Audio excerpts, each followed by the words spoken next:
warahmatullahi wabarakatuh. Waalaikumsalam warahmatullahi wabarakatuh. Terima kasih atas partisipasi dan kerjasama Bapak Ibu guru pada hari ini. Kita diberikan kesehatan dan kesempatan Allah Subhanahu wa Ta'ala, di mana kegiatan hari ini adalah kita penyebaran pemahaman dan penerapan pengalaman budaya positif kepada rekan guru yang dilaksanakan oleh Jalan Guru Penggerak di SD 3 Depit Raya. Oleh karenanya, mari sama-sama kita mengikuti kegiatan ini dengan penuh hikmat, karena di sini banyak sekali hal yang positif yang kita dapatkan. Nanti kita harapkan kepada Ibu calon guru penggerak bisa memberikan ilmu, pengetahuan, berbagi pengalaman dengan teman-teman di sini, di mana mudah-mudahan ke depannya kita harapkan guru-guru yang lain juga bisa menjadi calon guru penggerak di masa yang akan datang. Pada kesempatan ini saya juga mengucapkan apresiasi dan terima kasih yang banyak kepada Ibu Yulidar atas kesempatan dan telah memberikan pengalaman, membagikan pengalaman kepada teman-teman di kegiatan kita pada hari ini. Mungkin ini saja dapat saya sampaikan. Untuk berikutnya kegiatan kita kembalikan kepada Ibu Yulidar sebagai calon guru penggerak. Terima kasih. Assalamualaikum warahmatullahi wabarakatuh.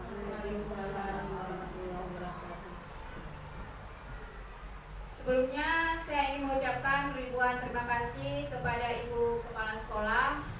Dengan dukungan beliaulah acara ini dapat terlaksana pada siang ini 1 jam ke depannya.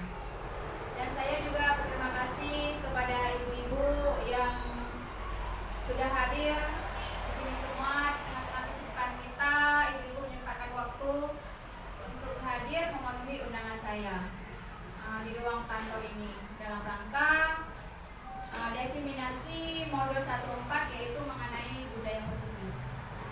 Nah, Bapak Ibu, sebelum kita mulai di sini, saya akan memperkenalkan diri. Nama saya Yulidar SPDI dari SD Negeri 3 Depit Raya.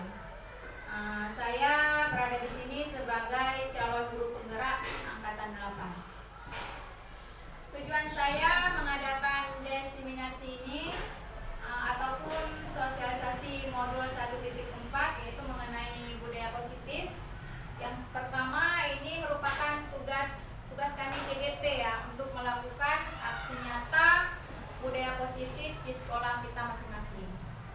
Nah, kemudian yang kedua, saya ingin berbagi secuil ilmu kepada ibu-ibu apa yang sudah saya dapatkan di pendidikan guru penggerak. Karena ilmu apabila kita tidak membagikannya, maka ilmu itu tidak akan bermanfaat. Karena begitu Bapak Ibu-ibu. Ya. Dan yang ketiga, saya mengadakan sosialisasi ini kita adalah untuk bekerja sama dengan ibu-ibu semua. Karena budaya positif ini kita lakukan apabila hanya 1 ataupun 2 orang saja yang melakukan, tentulah budaya positif ini tidak akan berjalan, ya. Jadi di sini kita nanti sama-sama saling kerjasama, saling kolaborasi untuk menciptakan budaya positif di sekolah tercinta kita ini. Dan saya juga berada di hadapan ibu-ibu bukan karena saya merasa lebih pintar ataupun saya merasa lebih banyak ilmu, tetapi di sini kita sama-sama belajar, kita sama-sama sharing ilmu ya, untuk membuat sekolah kita ini menjadi lebih baik. Jadi sama-sama istilahnya kita saling sharing-sharing lah di sini. Baik, sekarang untuk tidak memperpanjang waktu, kita mulai saja desiminasi modul 1.4 budaya positif ini. Nah, Bapak Ibu, sebelum kita masuk dalam materi tentang budaya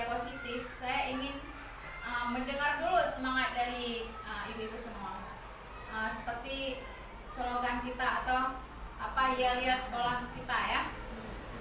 Salam guru penggerak, salam SD 3 Tepin Raya. Berprestasi, berkarakter, Allahu Akbar. Ya, kita ulangi sekali lagi ya Ibu.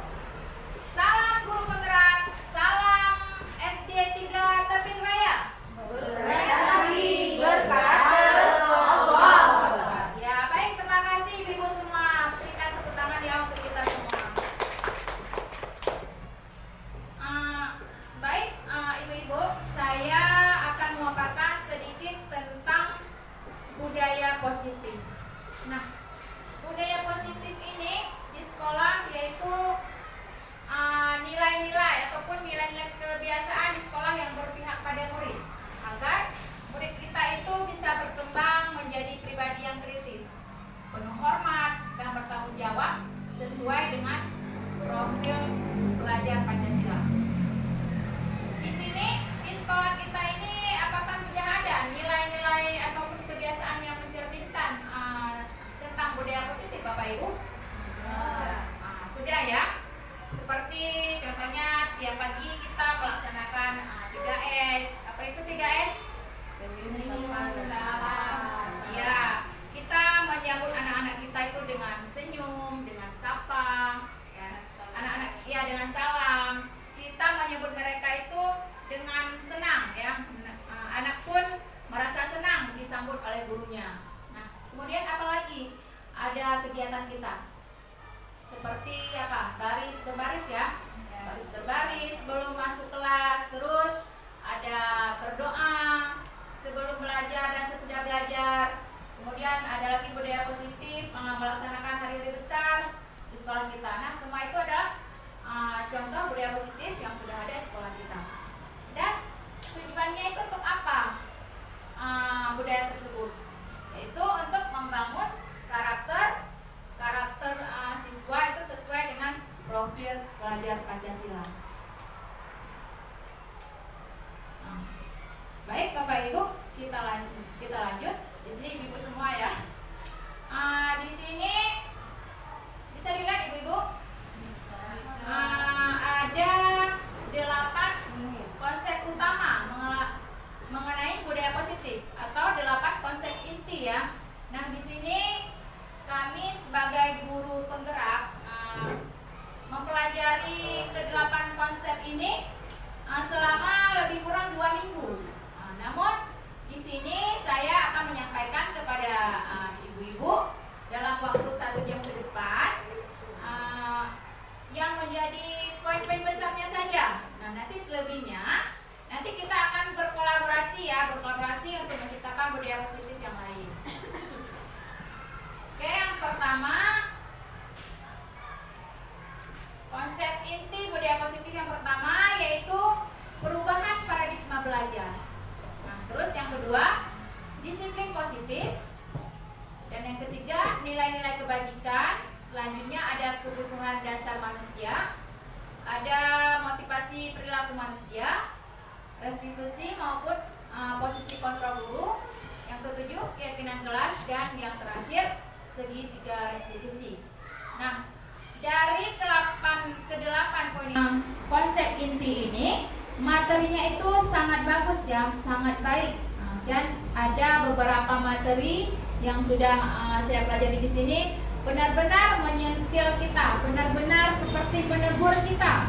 Ya, oh selama ini kita sebagai guru belum menjadi guru yang sempurna rupanya. Nah, bukan saya bilang untuk ibu-ibu ya, tetapi saya bilang untuk saya sendiri. Karena ini juga baru sekitar beberapa bulan ya saya mendapatkan ilmu ini. Nah, baru beberapa juga yang sudah saya terapkan di kelas ataupun di sekolah. Jadi saya harap kepada ibu-ibu nanti untuk bisa menerapkan di kelas juga, di kelas masing-masing. Pertama dari kelas lah kita mulai, nanti baru kita sama-sama menciptakan budaya positif di sekolah kita.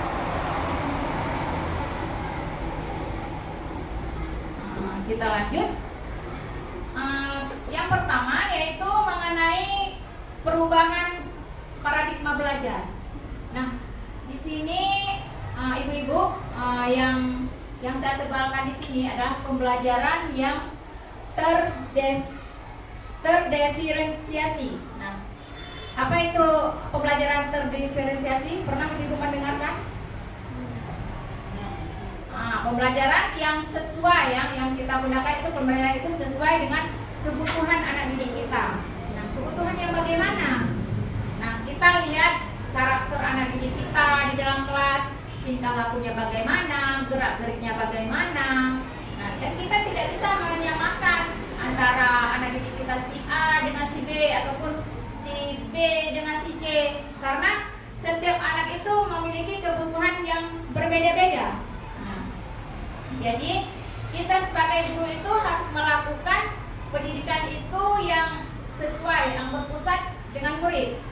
Pada murid, tidak seperti zaman kita dulu, karena kita sekolah dulu, pembelajaran itu berpusat pada guru. Ya, sekarang di kurikulum Merdeka itu pembelajarannya itu telah berubah, yaitu pembelajarannya berpusat pada murid.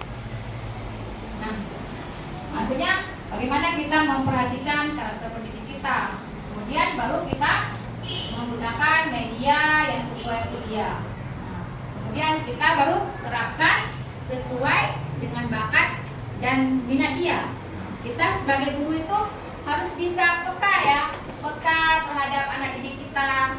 Bagaimana pembelajaran yang bagus kita terapkan untuk anak didik kita, kebutuhan yang seperti apa yang dibutuhkan anak didik kita sesuai dengan profil pelajar Pancasila.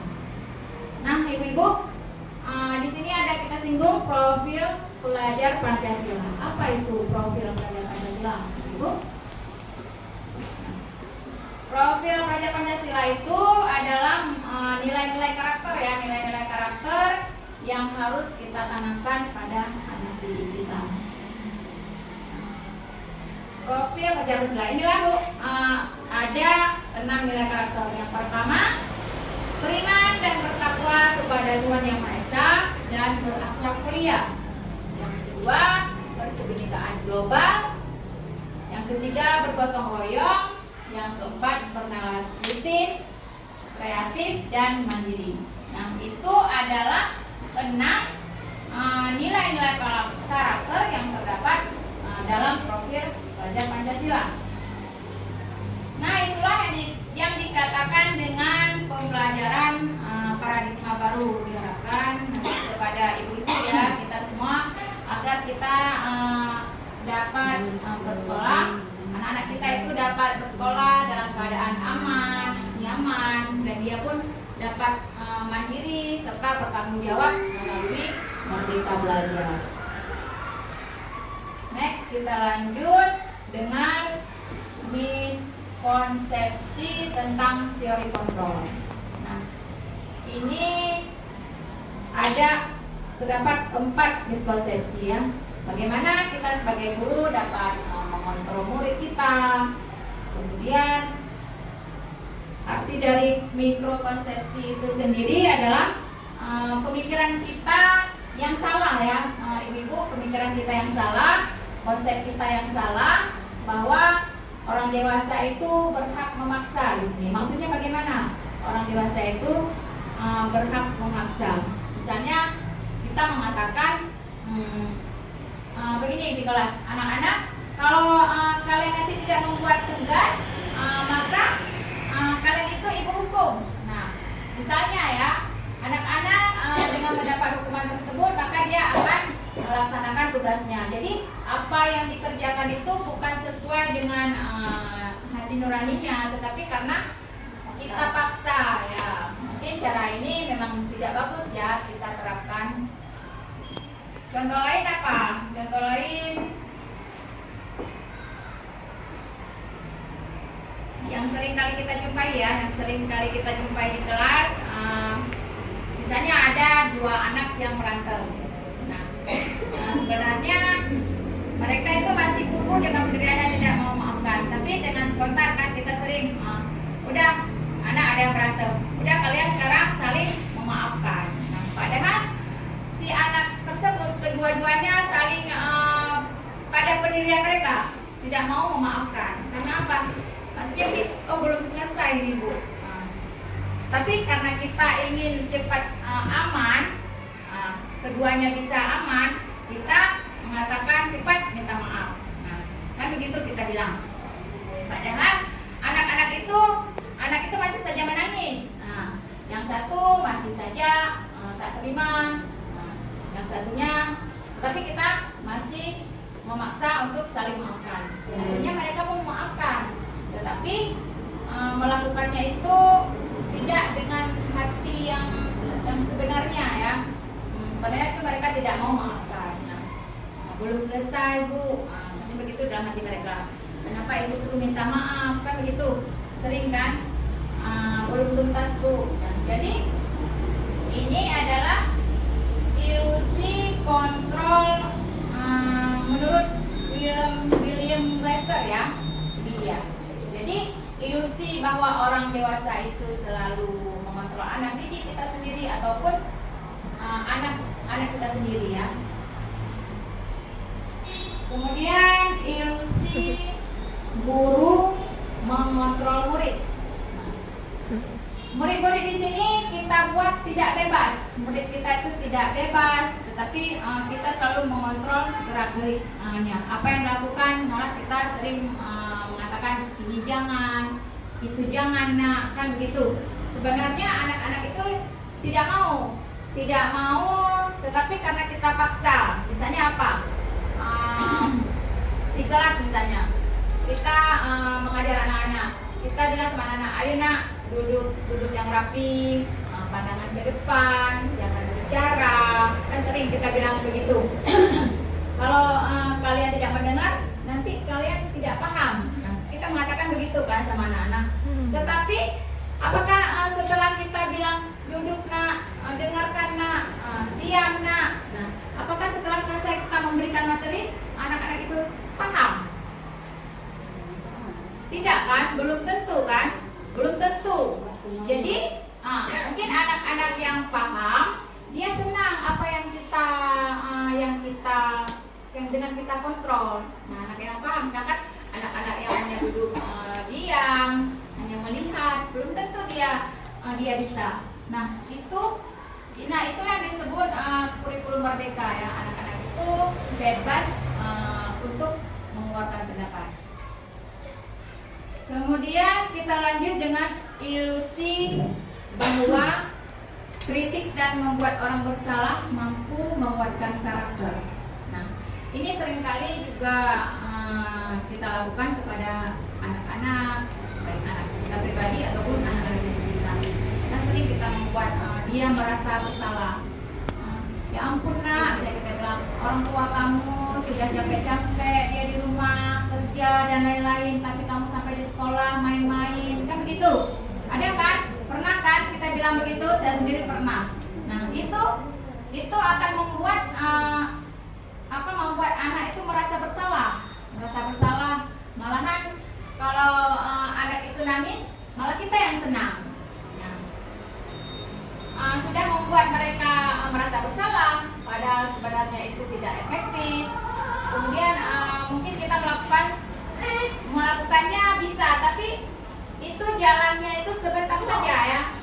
Kita lihat nanti luka di hatinya itu akan bertahan lama, karena ia merasa dirinya sangat buruk, telah mengecewakan orang lain. Nah, anak-anak di kelas kita juga ada yang buat ulah kan, buat tingkah, macam-macam lah. Kita lihat anak didik kita. Sebenarnya anak-anak yang membuat ulah di kelas itu, dia itu punya tujuannya masing-masing. Nah, dia itu punya kebutuhan. Mungkin kebutuhan dia itu kita sebagai guru tidak bisa membaca. Oh, rupanya dia membutuhkan misalnya apa? Butuh kasih sayang, butuh perhatian dari kita. Tapi karena kita sebagai guru tidak bisa membaca dia, makanya kita sering melarang-larang anak ya. Melarang-larang anak kita itu untuk berbuat ini tidak boleh, itu tidak boleh. Nah, mungkin ini tidak sesuai dengan apa yang kita terapkan. Nah, kita baca dulu, kita tuntun dia, kemudian kita arahkan dia kemana arah dia inginkan.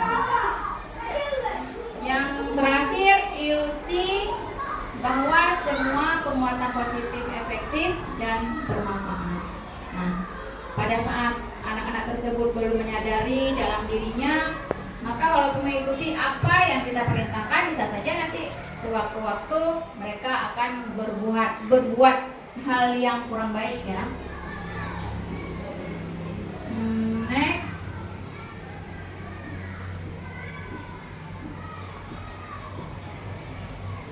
Di sini mengubah paradigma stimulus respon ke pendekatan teori kontrol. Di sini ada stimulus, kemudian ada teori kontrolnya. Di stimulus respon ini ada realita ataupun kebutuhan kita sama. Sedangkan di teori kontrol, realita dan kebutuhan kita itu berbeda. Menurut Bapak Ibu, sama tidak kebutuhan kita? Tentu kebutuhan kita itu kan berbeda-beda ya. Tidak ada yang sama kebutuhan kita. Yang kedua, semua orang melihat hal yang sama.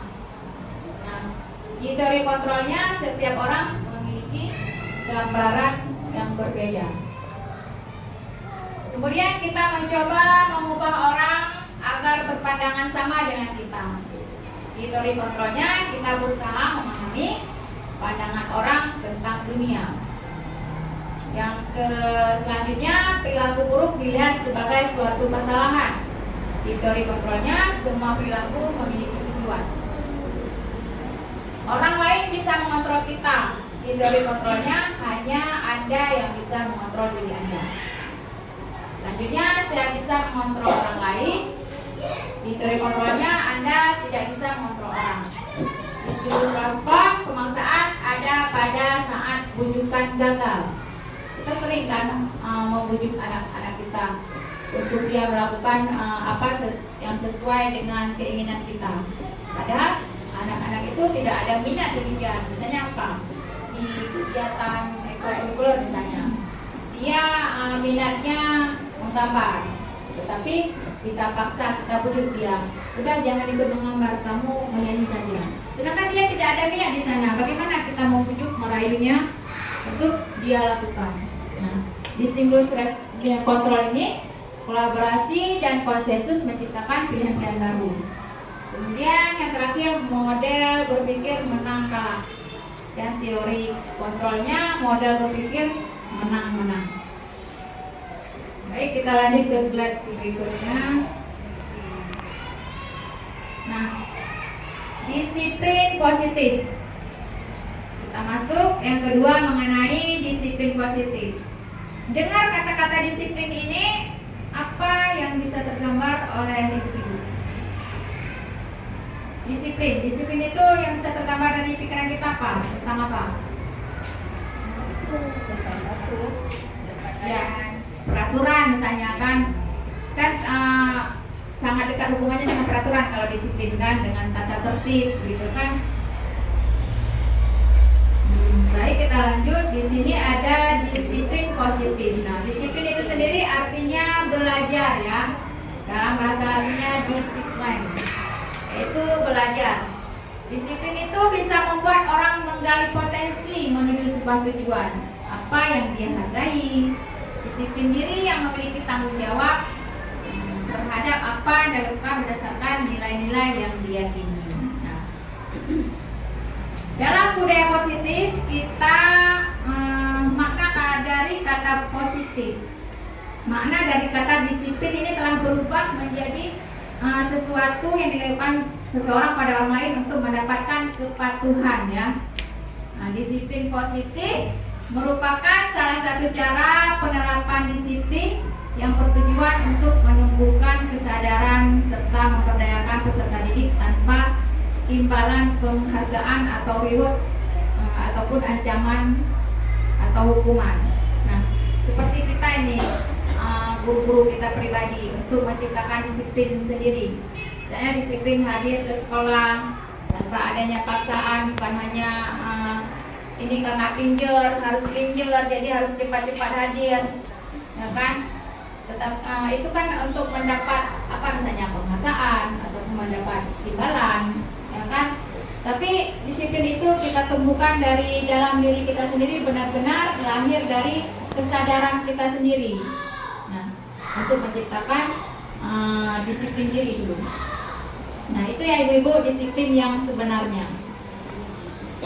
Ini ada sedikit sebagai pendidik, tujuan kita adalah menciptakan peserta didik yang memiliki disiplin diri sehingga mereka berperilaku mengacu kepada nilai-nilai kebajikan universal. Nilai kebaikan universal dan memiliki motivasi intrinsik, itu motivasi yang dari diri sendiri. Bukan adanya paksaan, bukan adanya penghargaan dalam perubahan perilaku ke arah yang lebih baik. Nah, apa itu nilai-nilai yang harus dihargai? Nilai-nilai kebaikannya. Contohnya misalnya ini ya mengenai misalnya memakai masker ya, menggunakan masker. Kita memakai masker itu untuk apa? Nah, menurut keyakinan itu kita memakai masker itu apa? Misalnya kalau mau ke bank nanti takut ditegur oleh Pak Satpam, ya kan? Kalau mau ke mana misalnya, kalau dulu ditakut sama Pak Satpol PP-nya. Nah, tapi kita pakai masker ini bukan karena disiplin kita yang terapkan, bukan karena adanya motivasi eksternalnya, tapi dari motivasi diri kita, yaitu kita untuk menjaga kesehatan kita. Nah, itulah nilai-nilai dari disiplin itu ya. Misalnya contoh lain, kita menyuruh anak kita untuk memakai helm misalnya. Nah, memakai helm karena apa? Karena takut pada polisi. Ataupun kita memakai helm karena untuk menjaga keamanan ya. Nah, secara umum nilai universal itu adalah nilai-nilai kebaikan ya. Nilai yang harus kita hargai. Kita tidak mau memakai masker bukan karena takut kepada Pak Satpam tadi, bukan takut kepada Pak Satpol PP, tapi kita itu peduli dengan kesehatan kita. Nah, kita lanjut. Ini ada sedikit makna dalam budaya kita nih, makna disiplin ya. Makna kata disiplin itu sekarang telah berubah menjadi sesuatu yang dilakukan seseorang pada orang lain untuk mendapatkan kepatuhan. Kecenderungan umum adalah menghubungkan kata disiplin dengan ketidaknyamanan, bukan dengan apa yang kita hargai atau pencapaian suatu tujuan. Oke, kita lanjut sekarang. Kebutuhan dasar manusia. Kebutuhan dasar manusia itu setiap orang pasti berbeda-beda. Kita harus mengetahui dulu atau memahami pandangan orang itu tentang dunia bagaimana. Nah, setiap orang itu memiliki gambaran ataupun pandangan yang berbeda-beda. Nah, yang dimaksud dengan kebutuhan manusia itu sendiri adalah segala sesuatu yang kita lakukan untuk mendapatkan apa yang kita inginkan. Seluruh tindakan yang kita lakukan memiliki tujuan tertentu, dan semua usaha terbaik yang kita lakukan adalah dalam rangka agar kebutuhan dasar kita itu terpenuhi dengan baik. Kebutuhan manusia itu berbeda-beda ya, seperti saya bilang tadi. Jadi Bapak Ibu, dalam materi ini kita selaku guru, kita harus mengetahui dulu kebutuhan dari anak-anak didik kita, sehingga kita bisa untuk melakukan tindakan.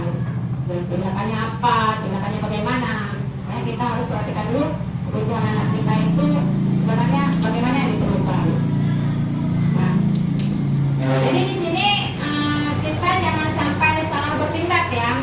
Misalnya seperti yang diumpamakan oleh Bapak Ki Hajar Dewantara, guru itu adalah sebagai petani dan murid itu sebagai bibitnya ya.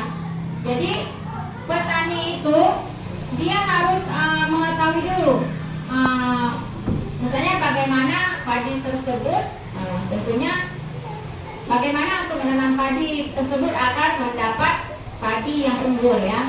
Misalnya padi itu membutuhkan pupuk apa? Untuk bijinya ya, untuk bijinya.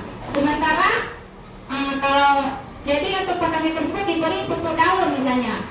Padahal kita ingin membuat padi itu unggul, tapi yang kita lanjut mengenai kebutuhan dasar manusia. Di sini ada 5 kebutuhan dasar manusia.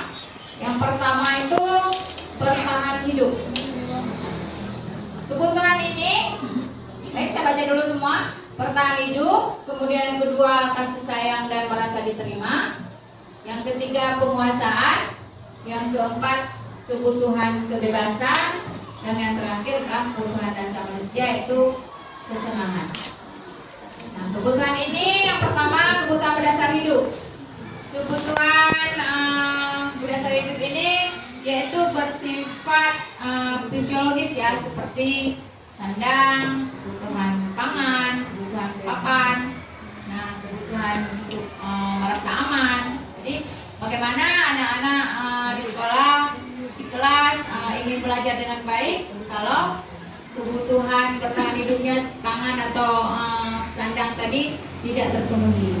Kan kita sering melihat anak-anak di sekolah kita, ada juga kita dapatkan di kelas sedang belajar, ada yang ngantuk, ya kan? Kemudian dia tidur. Kalau kita guru kadang selalu terus marah, kenapa tidur? Ini kan jam belajar, pagi-pagi sudah tidur, kan gitu.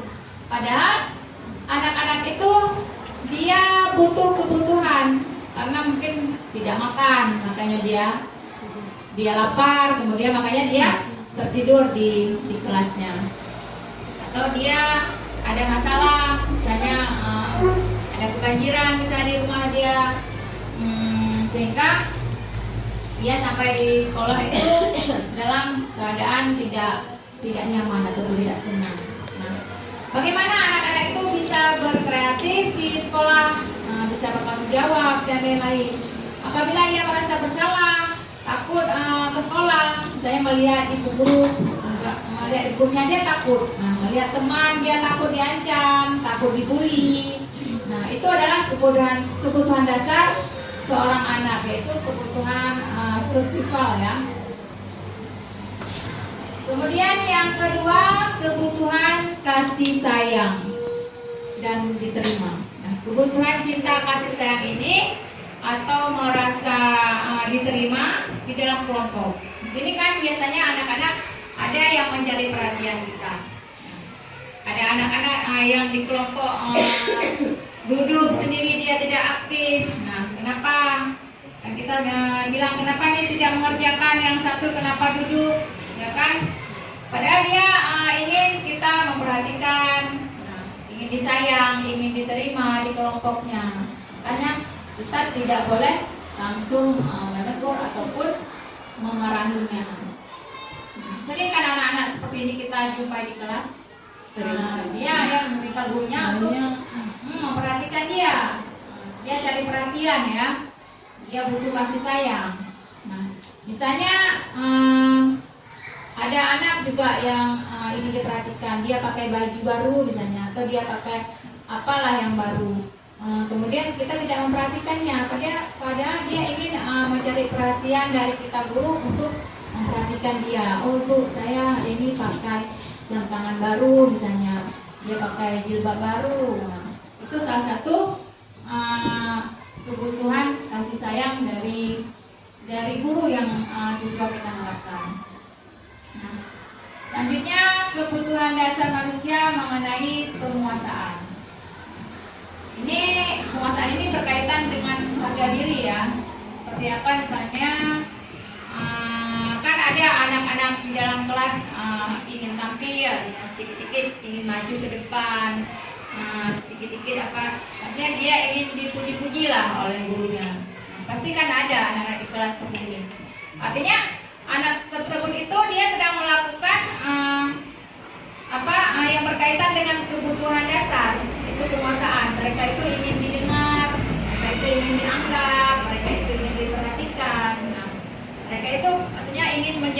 pemimpin lah di kelas. Ada anak seperti itu. Kemudian kebutuhan kebebasan ya. Nah, kebebasan di sini artinya dia mandiri, dia memiliki pilihan untuk membuat hal-hal yang baru, untuk mengendalikan dirinya. Gaya belajar kan macam-macam Bapak Ibu. Ada gaya belajar apa saja ya? Visual ya. Ada gaya belajar visual, Ada audio visual. ya, ada audio visual. Satu lagi ada ya benar. Ada gaya belajar kinestetik ya. Karena gaya belajar itu kan beda-beda. Jadi pada saat kita memberikan materi, jangan hanya bercerita saja. Ada bercerita saja di depan. Siapa tahu ada anak-anak yang belajarnya kinestetik ya. Dia telah merasa bosan dengan apa yang kita terapkan, hanya bercerita di depan. Seolah-olah anak itu merasa terkurung ya, terkurung, dia tidak bebas. Mereka ingin bebas seperti apa ya misalnya? Kan ada anak-anak yang mau dia putar-putar sana sini, kemudian kita marah kan, kita paksa dia untuk diam. Ada yang suka bicara, ada yang suka ketawa, tapi kita larang. Kenapa ketawa-ketawa? Kenapa mondar-mandir? Kan begitu. Padahal anak-anak itu dia ingin ingin kebebasan ya, ingin ada kebebasan. Maka dari itulah seorang guru kita harus punya gaya inovasi ya, kita harus bisa menciptakan model-model pembelajaran seperti apa. Misalnya anak ini dia ingin menggambar, nanti kita kasih dia menggambar tapi sesuai dengan materi yang kita bahas. Berikutnya ada kebutuhan dasar kesenangan. Kesenangan di sini kan bisa bermain, bisa humor seperti tadi, bisa tertawa-tertawa. Jadi ya, kalau ada anak-anak yang begitu jangan kita larang ibu-ibu, jangan kita larang. Kalau dia ingin tertawa ya, itu merupakan kebutuhan dasar dia ibu-ibu. Dia ingin senang, dia ingin bermain, maka kita atur metode pembelajarannya seperti apa yang cocok untuk dia. Kita belajar sambil bermain. Nah, atau mungkin di dalam kelas itu kita itu jangan serius-serius amat lah. Jangan buat suasananya tegang, bukan? Bisa diselingi dengan humor, gitu ya. Bisa diselingi dengan main tebak-tebakan atau bisa suruh nyanyi misalnya. Penting kita jangan buat kondisi kelas itu menegangkan. Jadi inilah 5 kebutuhan dasar manusia.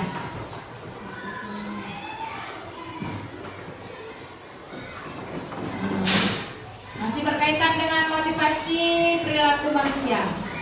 Motivasi itu adalah merupakan dorongan yang timbul pada diri seseorang secara sadar atau tidak sadar untuk melakukan suatu tindakan dengan tujuan tertentu.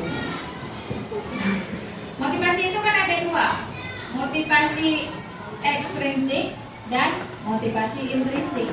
Nah, kalau motivasi untuk menghindar ketidaknyamanan misalnya, untuk menghindar ketidaknyamanan atau memberikan hukuman, memberikan ancaman, maka motivasi yang timbul itu adalah motivasi yang dari luar ya, bukan dari dalam. Bisa jadi suatu waktu anak tersebut akan menyimpang lagi. Nah, kemudian motivasi perilaku manusia untuk mendapatkan imbalan, penghargaan dari orang lain. Nah, itu merupakan motivasi intrinsik ya. Motivasi luar juga, karena dia mendapatkan prestasi nilainya bagus, kan? Motivasi ini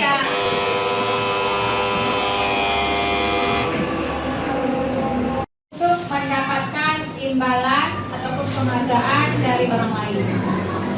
Itu juga merupakan motivasi yang dari luar ya, yang yang hanya ingin berprestasi nilainya bagus, tetapi motivasinya ingin mendapatkan pujian. Bukan dari dalam dirinya, tetapi karena dia ingin mendapat nilai bagus untuk mendapatkan pujian, ingin mendapatkan reward misalnya, ingin mendapatkan penghargaan dari gurunya, bukan dari dirinya sendiri. Nah, yang bagusnya seperti apa? Yang bagusnya motivasi diri intrinsik, yaitu untuk menjadi orang yang mereka inginkan dan menghargai diri sendiri dengan nilai-nilai yang mereka percaya. Jadi mereka ini punya keyakinan ataupun kesadaran diri pada saat tidak diawasi oleh guru. Anak tersebut tetap mengalami perubahan perilakunya, tetapi tetap menjadi anak yang baik ya, tetap menjadi anak baik sesuai apa yang kita inginkan. Jadi di sini tujuan budaya positif yaitu untuk menciptakan motivasi intrinsik di dalam diri siswa. Yang berkaitan dengan motivasi manusia itu ada 3. Ini ada hukuman, konsekuensi dan restitusi. Kalau hukuman dan konsekuensi itu mungkin ibu-ibu kita sering mendengarnya kan? Sering kan kita mendengar hukuman, apa itu konsekuensi. Nah, tetapi kalau setelahnya restitusi. Restitusi ini saya pun baru dengar saat saya melaksanakan pendidikan JKP ini. Rupanya ada yang namanya restitusi. Yang awalnya itu saya benar-benar belum pernah mendengar sama sekali dan tidak mengetahuinya. Nah, apa yang membedakan antara hukuman dan konsekuensi? Ini ya Bapak Ibu, hukuman itu dia itu tidak terencana. Kalau hukuman datangnya itu tiba-tiba. Misalnya ada anak yang terlambat sekolah. Nah, ada guru piket, kemudian melihat guru piket. Ini dia telat sekolah, terlambat ke sekolah, tanpa periksa, tanpa konsultasi menanyakan kepada siswa, langsung memberi hukuman. Sekarang karena kamu telat, maka kamu harus keliling lapangan, lari misalnya 10 kali. Nah, itu kan tidak terencana. Murid pun tidak mengetahui apa yang akan diberikan oleh guru. Nah, kemudian murid tidak tahu apa yang akan terjadi misalnya, karena tidak melibatkan siswa di sini. Sifatnya itu satu arah ya. Nah, hukuman itu bisa berupa fisik ataupun bisa berupa psikis ya. Nah, kan kita sering juga memberikan hukuman kepada siswa kita, mengata-ngatai dia, tidak menggunakan fisik. Seperti tadi kan kita suruh lari misalnya, suruh kutip sampah, itu kan fisik, kita hukum dia secara fisik. Tapi dengan psikis ini kita kata-katain dia, misalnya dengan apa? Ibu sudah capek-capek mengajarkan, tapi kamu tetap tidak bisa. Itu kan? Kenapa kamu bodoh sekali? Kan ada. Kenapa nggak bisa? Udah 10 kali ibu ajarkan. Nah, itu bisa hukuman juga buat anak itu. Batinnya tertekan, bahkan lebih sakit ini daripada kita hukum fisiknya.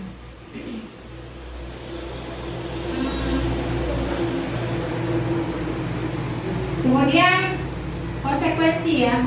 Konsekuensi itu dia terencana. Ada yang kita sepakati antara siswa. Misalnya peraturan sekolah. Kalau terlambat datang jam 7 berapa? Jam 7.15. Nah, tapi kalau konsekuensinya ini peraturannya itu sudah tertulis, sudah ada kesepakatan antara kita dan murid kita. Nah, tapi murid tetap tidak nyaman di sini. Nah, sikap guru itu selalu memantau ya, artinya memonitor muridnya. Kemudian sekolah kita ya misalnya, ya seperti tadi saya bilang, kalau hukuman itu tidak terencana, konsekuensi itu terencana dan disepakati. Kemudian kita lanjut dengan restitusi ya.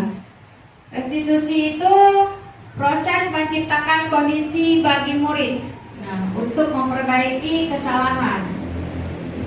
Ini adalah merupakan komunikasi guru antara siswa. Nah, jangan tiba-tiba kita berikan hukuman, jangan tiba-tiba kita beri sanksi, tapi kita konsultasi dulu, cari masalahnya apa, penyebabnya apa. Misalnya karena dia datang terlambat, kita tanya dulu kenapa dia terlambat, kan begitu.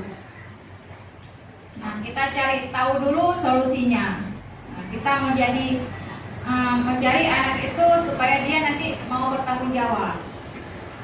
Nah, tidak dengan berbuat salah, tidak dengan kita menghukum, kita beri sanksi. Nah, begitu ya Ibu. Kita mengajarkan anak itu supaya dia mau bertanggung jawab terhadap apa yang dia lakukan. Misalnya contohnya apa lagi ya? Kita memberikan hukuman pada anak kita saat upacara bendera misalnya, karena dia salah pakai seragam, nanti kita kasih hukuman dia 1 jam ke depan tidak boleh masuk, harus berada di tiang bendera. Itu kan hukuman. Baik, sebelum saya lanjut ke persoalan berikutnya,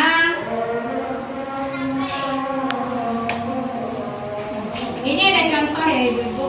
Contoh saya kemarin ini saya membuat satu kasus di sini.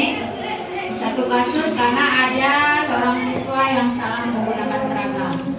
Nah, kalau misalnya kita hukum dia, kita suruh dia berdiri di depan kelas sampai 1 jam istirahat, sampai jam istirahat tiba.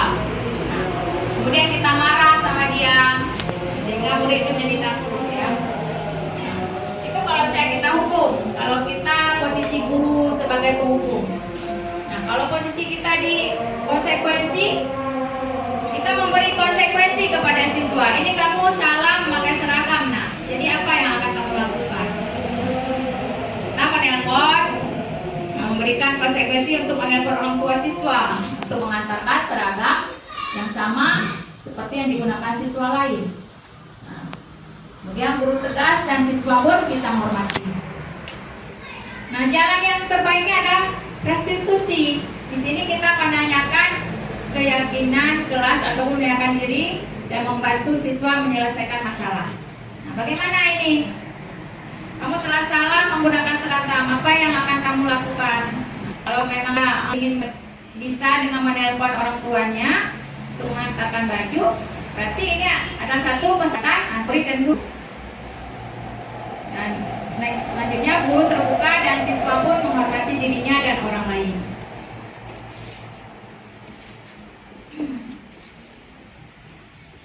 Ini Bapak Ibu, arti dari restitusi. Restitusi adalah proses menciptakan kondisi bagi murid untuk memperbaiki kesalahan mereka, sehingga mereka bisa kembali pada kelompok mereka dengan karakter yang lebih kuat. Nah, ciri-ciri restitusi. Yang pertama, bukan menebus kesalahan. Kita tidak bisa mencari kesalahan-kesalahan anak didik kita.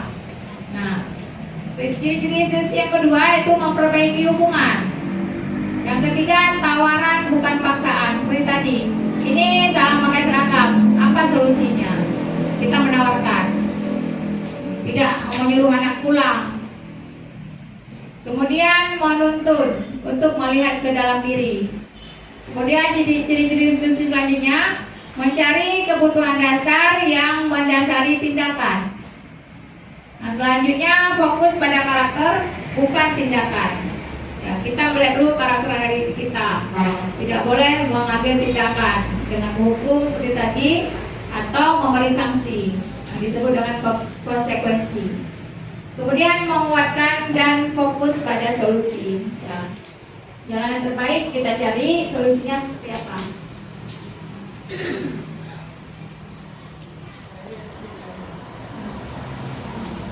Di sini ada konsep disiplin dengan identitas gagal. Yang namanya hukuman pasti dia menyakitkan. Kita membuat peserta didik kita, anak didik kita itu menyakitkan.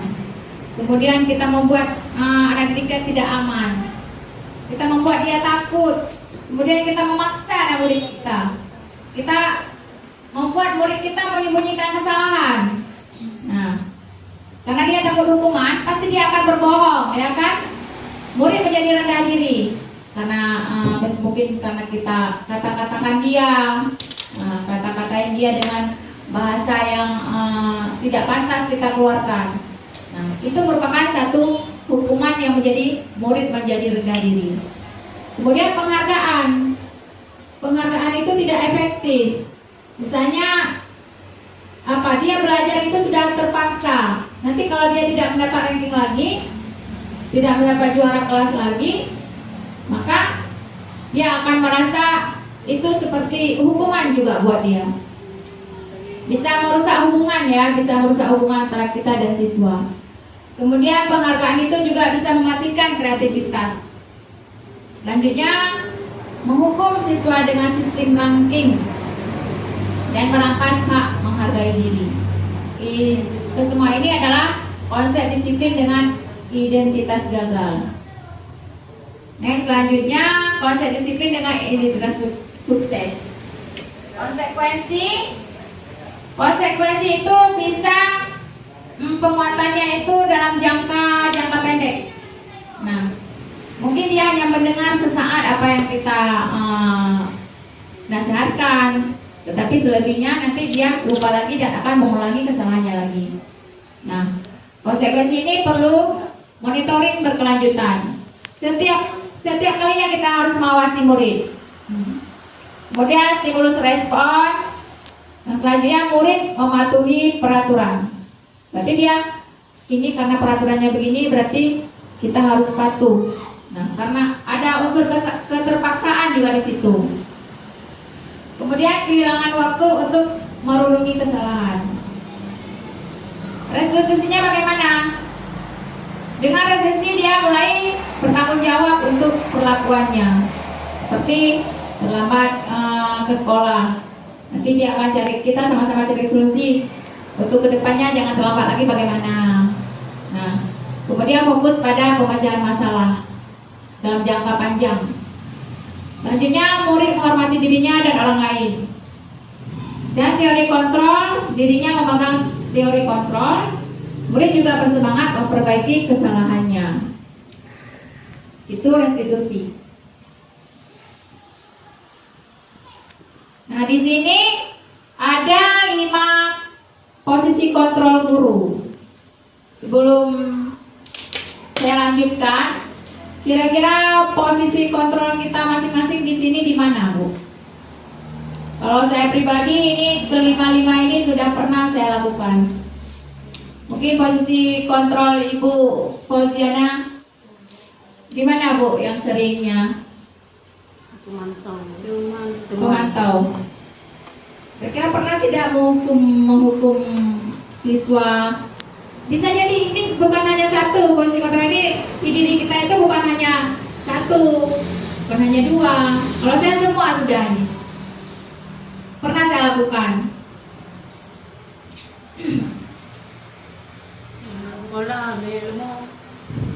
Berarti kita sudah mengatakan anak kan? Berarti sudah menghukum dia juga di situ. Itu sudah membuat dia merasa bersalah ya.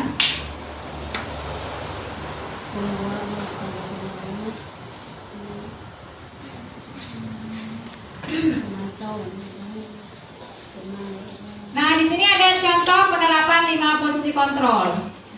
Nah, ini contoh saya kemarin ini, saya menggunakan seragam sekolah. Jika saya itu berada di posisi penghukum, maka saya akan mengatakan pada si anak tersebut, kamu selalu saja lupa.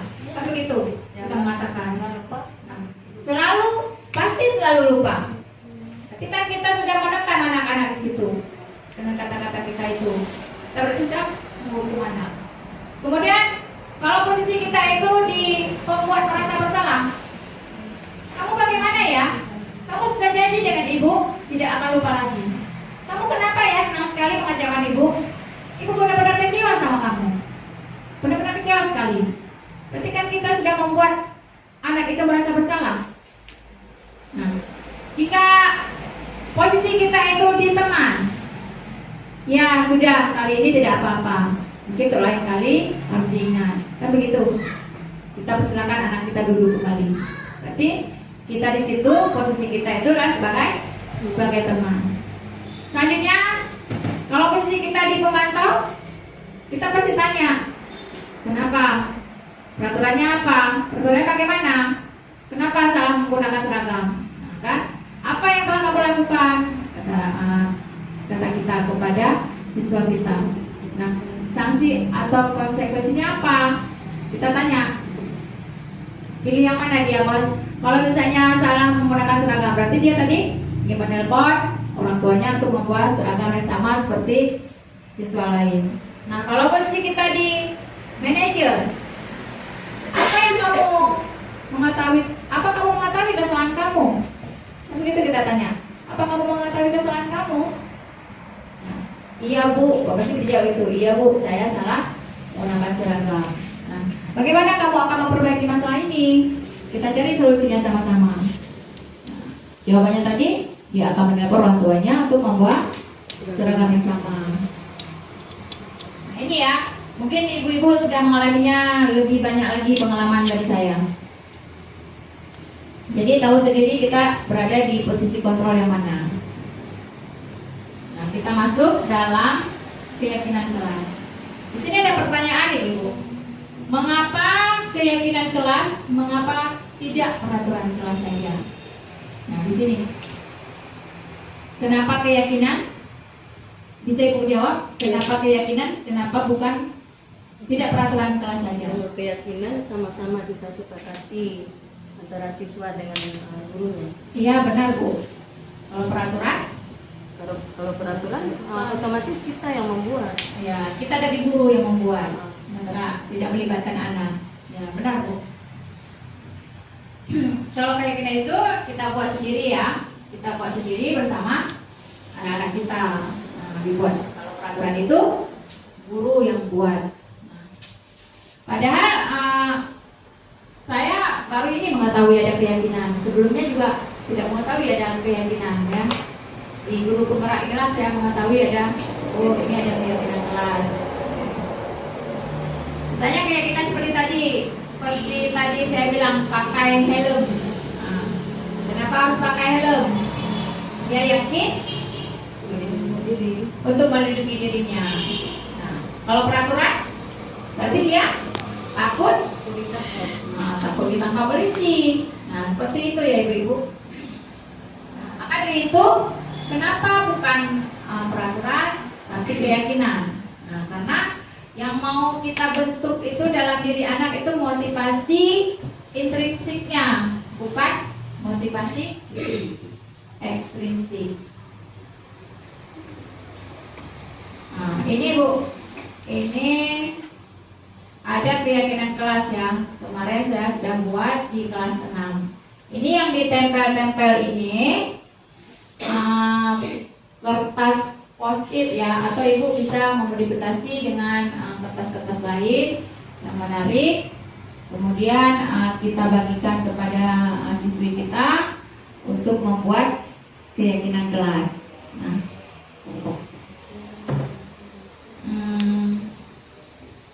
apa ya keyakinan kelas ini? Kita gunakan kata-kata yang positif ya, kata-kata yang positif. Misalnya jangan menggunakan kata-kata yang negatif. Jangan membuang sampah sembarangan. Berarti yang untuk positifnya menjaga kebersihan. Menjaga kebersihan. Ya, buang sampah pada tempatnya. Jangan kita gunakan jangan buang sampah sembarangan. Pokoknya jangan menggunakan kata jangan, tidak boleh ataupun dilarang. Tapi gunakan kata-kata yang positif ya.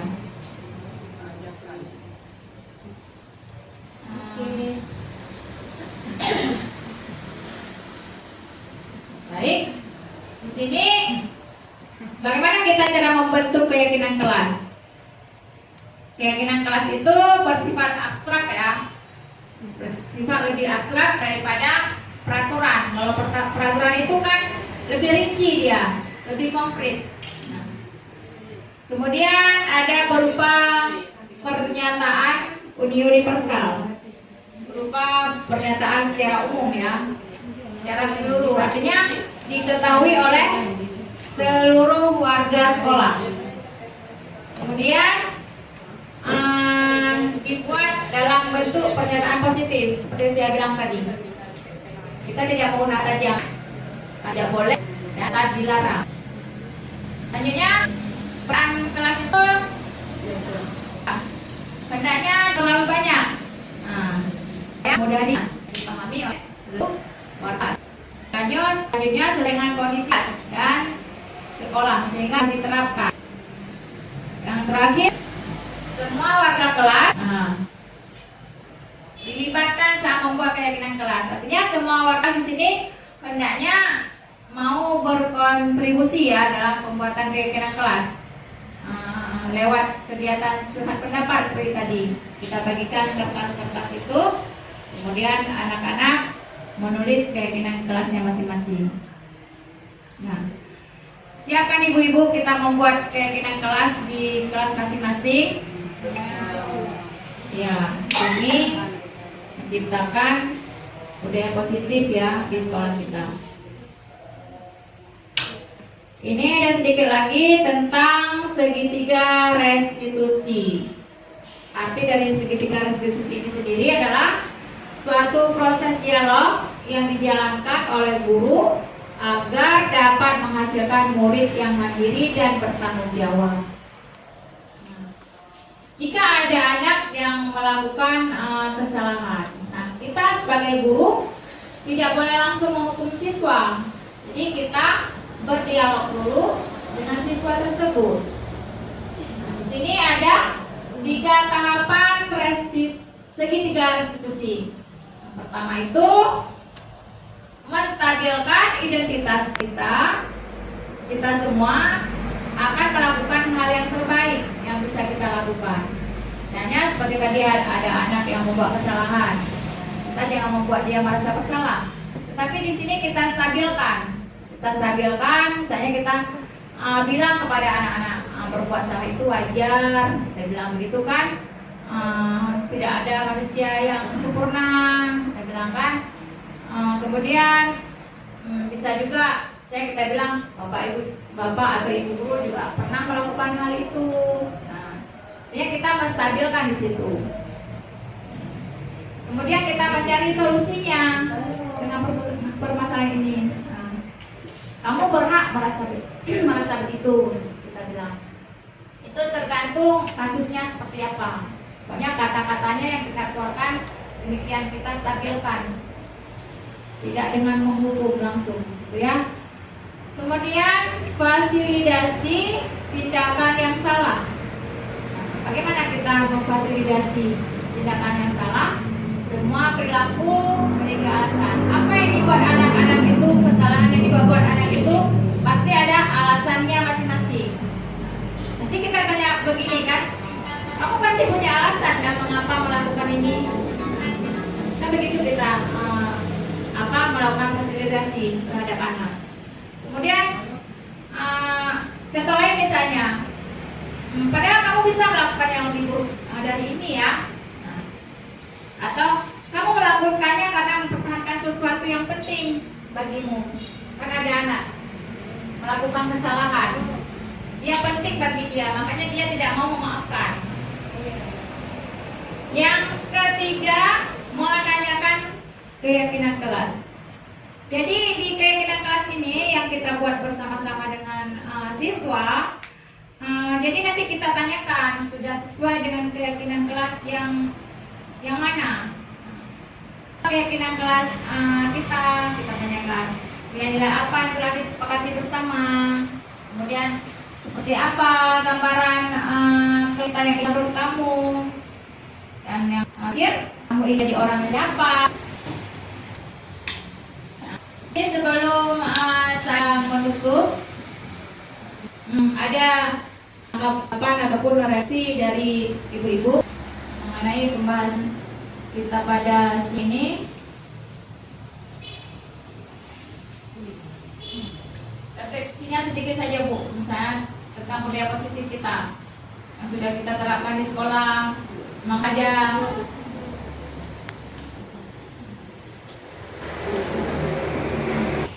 baik, sebelum kita menutup acara, mungkin ada sedikit refleksi dari ibu-ibu untuk memberikan sedikit refleksinya. Kami minta kepada ibu siapa yang mau menjelaskannya. Terima kasih kami ucapkan kepada DDP, di mana oleh Ibu calon DDP telah memberi refleksi tentang budaya positif, sehingga kami sudah dewasa lebih mengenal apa arti makna budaya positif tersebut. Bahkan setelah kami mendengarkan tentang penjelasan dari budaya tadi, sedikit banyaknya di sekolah kami telah ada budaya positif yang kami laksanakan di kami, yaitu tentang budaya positif, bahwa budaya positif ini tidak dapat kita secara instan. Pun sudah ada beberapa budaya positif di sekolah ini sudah pernah dilakukan seperti hukuman dan reward. Padahal memberi hukuman itu tidak boleh. Kami sudah sangat paham dengan apa yang telah dijelaskan tadi. Namun setelah mendengar presentasi diskriminasi tadi, dari Ibu CDP tadi, ternyata memberitahu akan membuat siswa lebih memberi hukuman. Jadi hal itu kami merasa sangat bahagia dengan yang telah dijelaskan. Bahkan di mana nanti ada kurangan dari apa yang kami terapkan di sekolah, insya Allah akan memperbaikinya dengan sebaik-baiknya. Demi untuk keberhasilan dan sekolah kami yang lebih bermutu lagi. Terima kasih. Terima kasih kepada Ibu refleksikan hasil diskusi atau sosialisasi kita pada siang hari ini. Baik, acara penutupnya sini saya akan membacakan. Dalam penerapan program disiplin positif, hanya memiliki standar pribadi ya, profesional dan siap. Baik, nah guru merefleksikan dirinya dalam posisi kontrol saat ini. Bagaimana perjalanan dirinya sebagai among, sebagai manajer yang menunjuk dirinya menjadi insan yang mandiri, tegar dan bertanggung jawab. Demikianlah paparan materi kita pada hari ini. Mudah-mudahan bisa manfaat untuk kebaikan sekolah kita nanti. Kita bisa menciptakan budaya positif di sekolah kita ini.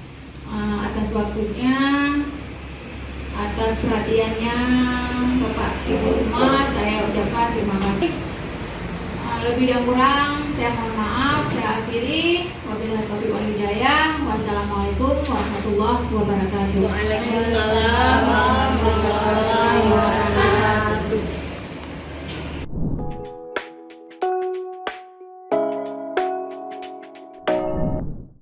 Assalamualaikum warahmatullahi wabarakatuh. Waalaikumsalam warahmatullahi wabarakatuh. Selamat pagi anak-anak ibu semua. Pagi, Bu. Bagaimana kabarnya kalian pada hari ini? Baik. Masih semangat belajar? Masih. Ya, alhamdulillah. Alhamdulillah ya, kalian di kuliah hari ini tidak ada kursi yang kosong, berarti kalian hadir semua. Ada di kelas kita ada 20 orang. Baik, pada hari ini ibu dan kalian kita akan membuat suatu kesepakatan kelas. Ya, supaya apa kita buat kesepakatan kelas? Supaya kelas kita aman, Bu. Ya, bagus. Supaya apa lagi? Supaya kelas kita rapi, Bu. Ya. Ada lagi? Supaya kelas kita apa? Supaya kelas kita bersih, Bu. Iya, supaya kelas kita bersih. Itulah nanti tujuan kita membuat kesepakatan kelas. Sebelumnya, kalian pernah mendengar gak? Apa itu keyakinan kelas? Ya. Ya. Oke, sekarang Ibu jelaskan. Keyakinan kelas itu hampir-hampir sama dengan peraturan. Di sekolah kita kan ada peraturan. Ada peraturan sekolah, ada tata tertib sekolah. Nah, nanti peraturan itu akan kita buat dalam bentuk keyakinan. Nah, peraturan itu akan kita buat dalam bentuk keyakinan supaya apa? Supaya kalian nanti meyakini pada diri sendiri dan kalian akan berusaha untuk bertanggung jawab terhadap nilai-nilai yang kalian yakini. Nilai-nilai apa saja? Misalnya kita harus apa? Saling menghormati. Ya, kita harus saling hormati antar teman maupun antar teman dan antar guru. Saling apa lagi? Saling menghargai. Ya, kita harus saling menghargai. Itu adalah salah satu bentuk keyakinan antar sesama. Contoh lain misalnya keyakinan kelas tidak boleh makan di dalam kelas saat jam pelajaran maupun jam istirahat. Nah, supaya apa kita tidak boleh makan di dalam kelas? Keyakinannya apa? Ya, supaya kelas kita itu bersih. Jadi, untuk kita membuat suatu keyakinan kelas itu, kita tidak boleh menggunakan kata-kata tidak, kata-kata jangan, kata-kata dilarang. Misalnya, dilarang makan di kelas saat jam pelajaran, ataupun dilarang makan di kelas saat jam istirahat. Nah, ataupun tidak boleh apa lagi? Tidak boleh membuli, ya kan? Tidak boleh apa lagi? Tidak boleh berbuat curang. Nah, itu jangan digunakan dalam membuat kata-kata keyakinan kelas. Ya. Apalagi? Contoh lain. Tidak boleh berbuat curang saat apa biasanya? Saat ulangan, saat ujian. Nah, tidak boleh berbuat curang itu berarti apa? Saat ujian. Suka menyontek. Kata-kata positifnya untuk suka menyontek itu apa? Berarti kita harus jujur. Kita harus jujur. Ya, begitu ya, anak-anak. Nah, sudah paham kan apa itu keyakinan? Nanti waktu kalian buat keyakinan, jangan menggunakan kata-kata tidak boleh, jangan, dan dilarang. Ya. Sekarang Ibu akan membagikan masing-masing kalian itu satu lembar kertas post-it ini. Kertas berwarna-warni ini akan Ibu bagikan satu persatu buat kalian. Nanti kalian tuangkan satu keyakinan. Keyakinan seperti apa yang kalian inginkan. Ya. Nanti kalian tuangkan di sini, kalian tulis di sini. Misalnya saling menghargai, kalian tulis misal ya. Saling apa lagi tadi? Menghormati, menjaga kebersihan atau apa. Itu terserah kalian. Ya. Terserah keyakinan yang seperti apa yang kalian mau. Oke. Sekarang ikutkan post-it. Bagikan kalian warna kuning aja ya. Warna di atas warna kuning.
Anak-anak,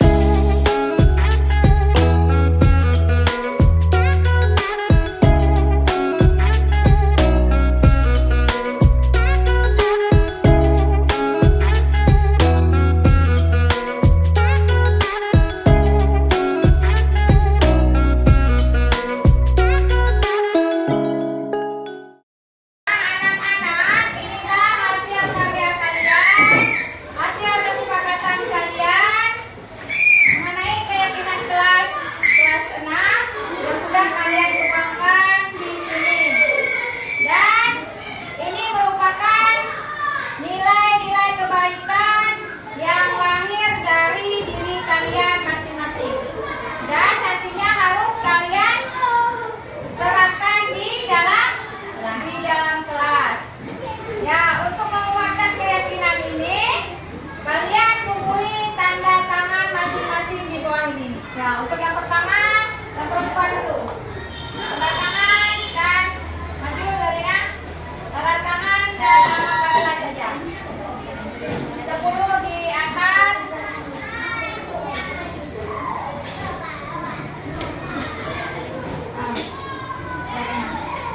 Sini lagi.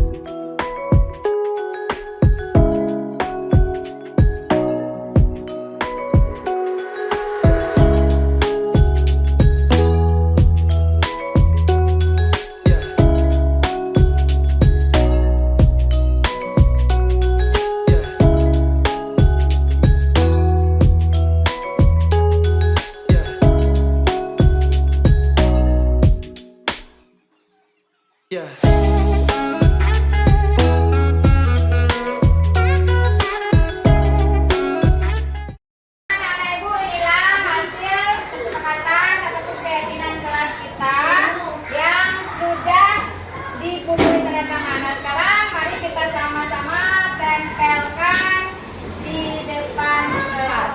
Ayo, silakan maju. Silakan maju 2 orang. Jadi kita tempelkan.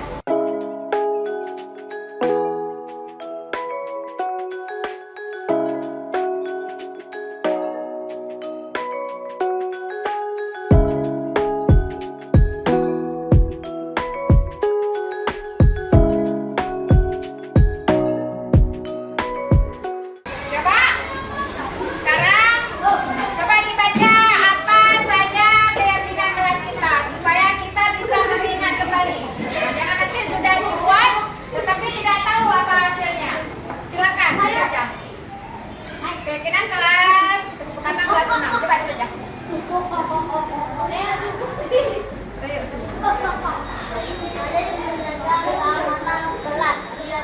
Nah, apalagi? Beraya Su. Menjaga kebersihan kelas. Sekarang untuk menguatkan keyakinan kelas kita yang sudah kita tuangkan di sini bersama, coba dibaca kembali apa saja keyakinannya. Jangan nanti sudah ditulis tetapi tidak tahu apa keyakinan kelas kita. Ya, silakan dibaca.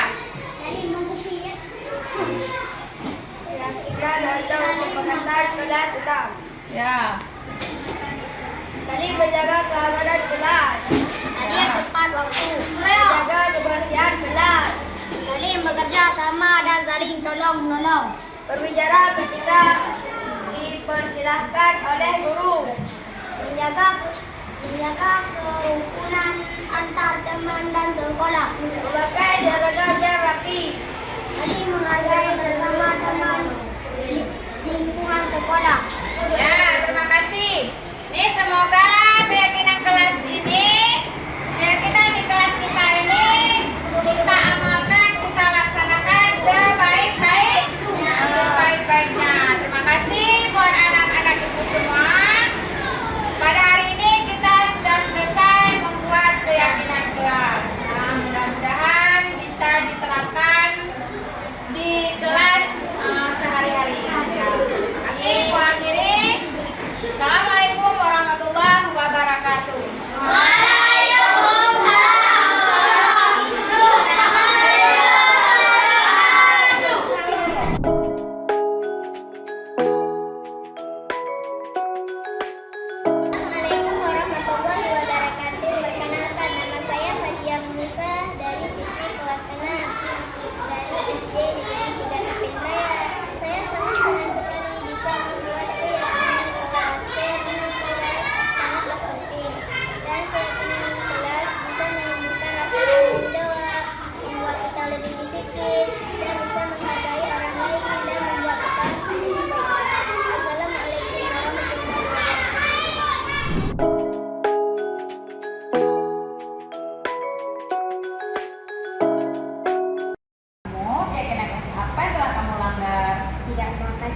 seperti yang telah ditentukan, Bu. Iya betul, menurut kamu mengikuti data tertib sekolah itu penting tidak buat kamu? Penting, Bu. Kalau menurut kamu itu penting, mungkin kelas apa yang bisa dilakukan pada saat kamu lupa data tertib sekolah? Saya harus lebih fokus lagi dalam memperhatikan tata tertib sekolah sesuai dengan kesepakatan yang telah disepakati, Bu. Kamu bersedia tidak memperbaiki masalah ini? Bersedia, Bu. Apa yang akan kamu lakukan untuk memperbaiki masalah ini? Terutama saya akan meminta maaf dan meminta wali kelas saya untuk menerima panggilan saya untuk membawakan seragam yang sama dan yang sama sama. Ya, betul sekali Zarina. Tetap semangat ya. Sekarang kamu boleh kembali ke kelas mengikuti pelajaran. Makasih, Bu. Sama-sama Zarina.